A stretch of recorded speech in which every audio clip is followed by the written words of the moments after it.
कुछ इसको फिगर से समझाना चाहूँगा। अगर जो केसेस कल यूके में हुए हैं 80,000 88,000 के करीब, 80,000 ले लीजिए, अगर हम उसको पॉपुलेशन के बेस पे लें तो ये 14 लाख केस होंगे भारत की पॉपुलेशन पे अगर हम उसको लगाएं। कहने का मतलब ये है, हमने वो 4 लाख वाली एक सर्च देखी थी, तो जो भी हो रहा है हम इसमें भी पूरी तरह से कहना कि डेल्टा है, दोबारा वाला डेल्टा है, ओमिक्रॉन की, ये इमर्ज हो रहा है। लेकिन the fact is that this very time the surge being experienced in UK is to the tune of 14-15 lakh per day. Mild है कहा जा रहा है, वो भी देख रहे हैं।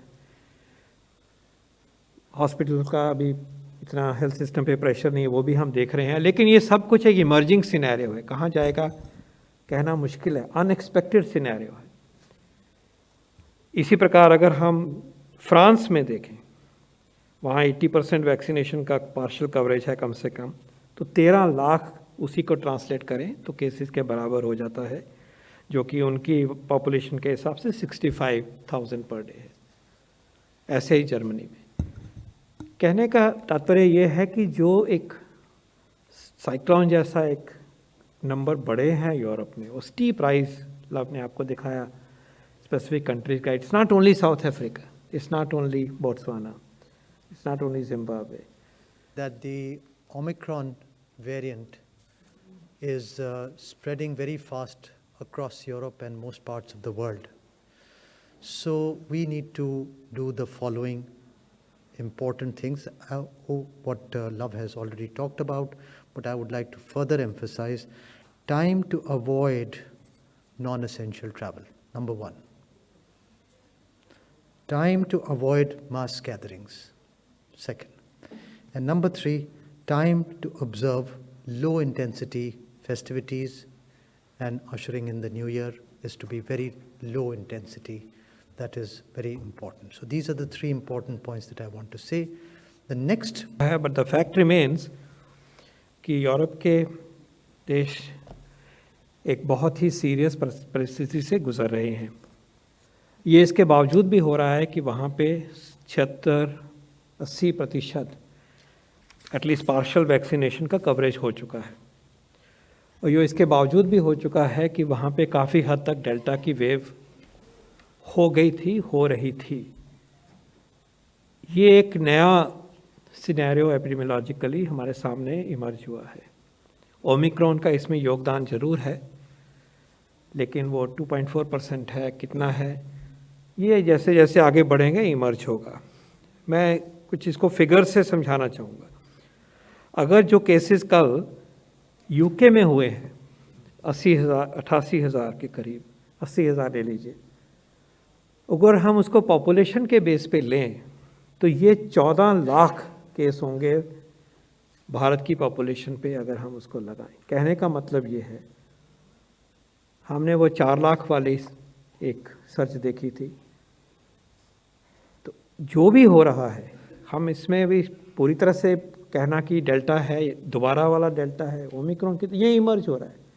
लेकिन the fact is that this very time the surge being experienced in UK is to the tune of 14-15 lakh per day. Mild है कहा जा रहा है, वो भी देख रहे हैं। हॉस्पिटल का अभी इतना हेल्थ सिस्टम पे प्रेशर नहीं है, वो भी हम देख रहे हैं। लेकिन ये सब कुछ एक इमर्जिंग सिनेरियो है, कहाँ जाएगा कहना मुश्किल है, अनएक्सपेक्टेड सिनेरियो है। इसी प्रकार अगर हम फ्रांस में देखें, वहाँ 80% वैक्सीनेशन का पार्शियल कवरेज है कम से कम, तो 13 लाख उसी को ट्रांसलेट करें तो केसेस के बराबर हो जाता है, जो कि उनकी पॉपुलेशन के हिसाब से 65,000 पर डे है। ऐसे ही जर्मनी में। कहने का तात्पर्य यह है कि जो एक साइक्लोन जैसा एक नंबर बढ़े हैं यूरोप में, वो स्टीप राइज आपने आपको दिखाया स्पेसिफिक कंट्रीज का। It's not only south Africa, it's not only Botswana, it's not only Zimbabwe. A new phase of pandemic is being experienced in Europe, which is something that we have always been watching for. सो ये हमें भूलना नहीं चाहिए.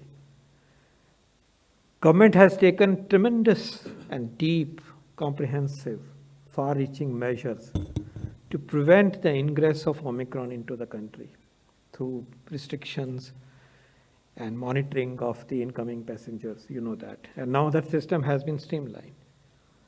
The government's R&D system has intensified genomic surveillance. और Omicron में एक खास बात यह है कि अब जीनोमिक ही हो जाता तभी पता चलता. उससे पहले उसके चेहरे पे लिखा ही नहीं है कि इस इन्फेक्शन जो RT-PCR में आई है उसमें इसका मतलब है डिले भी होती है, पता चलने में भी देर रहेगी. जब तक पिक्चर सामने आएगी कहीं कुछ हो चुका होगा. वो यहाँ का है, वो यहाँ जाके दिखाई देता है. Tremendous effort has been made, systematic effort has been made, the collective alertness और सारा जैसे आपको बताया गया किस तरह से ये सारा कोऑर्डिनेट हो रहा है, whole of government effort, whole of nation effort. उसके बावजूद भी हमें याद रखना होगा कि ऐसी स्थिति जो वहाँ है यहाँ ना आए और इस तरह का स्प्रेड हमारे देश में ना हो. और कॉन्वर्सली हमें तैयार होना पड़ेगा ऐसी स्थिति को भी फेस करने के लिए इफ़ेक्टिवली, जैसे कि इस देश ने करके दिखाया. और वो क्या करना है उसके बिंदु सारे बड़े सिस्टमैटिक तरीके से लव अग्रवाल जी ने बताए और डॉक्टर भार्गव ने समझाए. तो आज हम यही सेंटिमेंट शेयर करना चाह रहे हैं गवर्नमेंट का, लेकिन ज़रूर एक मैसेज देना चाह रहे हैं कि एक वरी की फेज़ है. सर्दियों का मौसम है, इसमें वायरस प्रकोप करते हैं, उसको भी एट्रीब्यूट किया जा रहा है यूरोप में जो सिचुएशन है, ठंडे देशों में.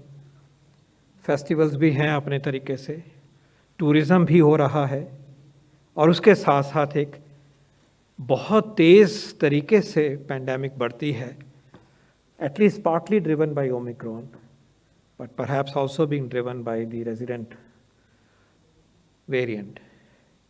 इसलिए profound caution की ज़रूरत है.